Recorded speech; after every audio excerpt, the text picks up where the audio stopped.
Okay, so if you've started to write more complicated web scrapes, you're going to want to know more about what's happening. You've got lots of functions, maybe you've got classes. You need to know what's happening when. Now, one way you could do that is you could use print statements. So on my screen here, this is some code that scrapes some products from Amazon. So I'm going to run this and you'll see what we get out because I have a print product statement here within my function. So you can see we're getting these tuples out here with the bits of information that I've scraped down. Now that's all well and good, but let's say we were to run this maybe on our web server or our Raspberry Pi or something like that, and we want to be able to actually keep a proper log of what's happening, where and when, so we can see. You might find that you could stick some more print statements in. So let's say we could put it in here, we could go print r dot status code. Let's see that one, maybe yes, so we can see that we're getting a good status code back. That would be handy. So okay, let's run that now. Again, we're going to get, so we'll get some 200s. That's useful. We could just output this to a file. In Linux, you can do that really easily. You can also do it in Windows. You could just output it to a file and save all that information. But there is a much better way. We can use logging within Python to do that for us. And the good thing about that is that it will automatically log all of the requests that we're making to the server. So it's really, really useful.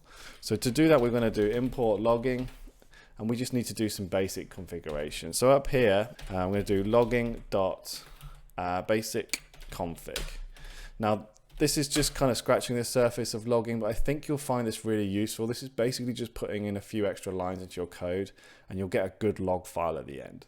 So the next thing we want to do is we want to specify a file name.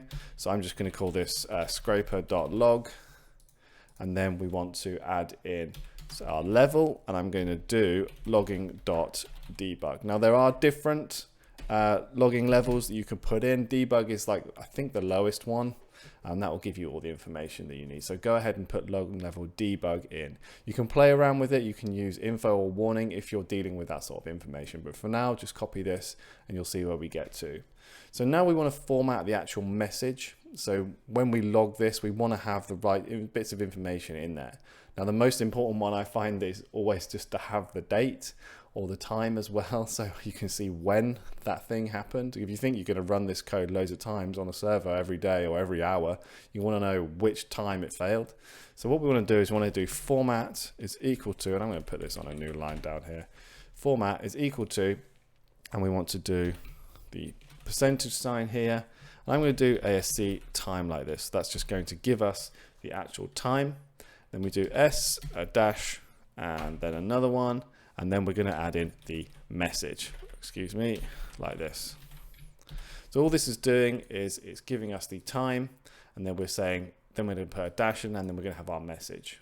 We need the S at the end there as well. Now after this, we want to actually specify the format of the time that we're going to get. So we can do, I think it's date, FMT, there we go. Now if you've ever used string to time or string format time in with the date time module, you'll be familiar with this. It's basically the same thing. So I'm going to do %, and then D for the day, and then we'll do a B, and then the year. There we go. So B is going to give us it's like the short name code. So like September will be SEPT, there we go, as opposed to the number. So either if you want to prefer, and I'm going to put the time in as well. So we're going to have hour, and then the little separator, minute, as our separator, and seconds. There we go. I got there in the end. Okay, so now that we've done this, we're going to basically automatically log all of the requests that we make to the server in this scraper.log file. So I'm going to run this, and we're going to get out all of the output again. You can see I've noticed I've taken away my print statement, so we're not going to see anything come to the screen, but we're going to let it run, and hopefully it'll finish nice and quick, and then we'll go and have a look at the files. Okay, so that's finished. So if we come back over to our file, we have a scraper.log file. Now, this is where it's really useful. You see how we formatted it. So we had it's SEP, not SEP, not SEPT. So we got 9th of September 2021. That's the time that we put in. So over here, this is our formatting that we did here. Let's just remove this terminal so we can see. So that's our time that we put in here. And our message, which is starting the new connection. Okay, so we started a new connection, and then we got, here's where we tried to connect to. So we went to this URL here, That's the type, and there's our 200 response. So this is really, really useful if you're trying to actually capture the data of what requests are going where. And this is why I would recommend, especially for people like us that are doing lots of web scraping, that you actually implement logging like this into all of your web scrapers that you start to use. Now, to make this one step more useful, all I'm going to do is I'm going to add in a quick log here. So we're going to do logging.info because we're going to add this in, and we're just going to say product here.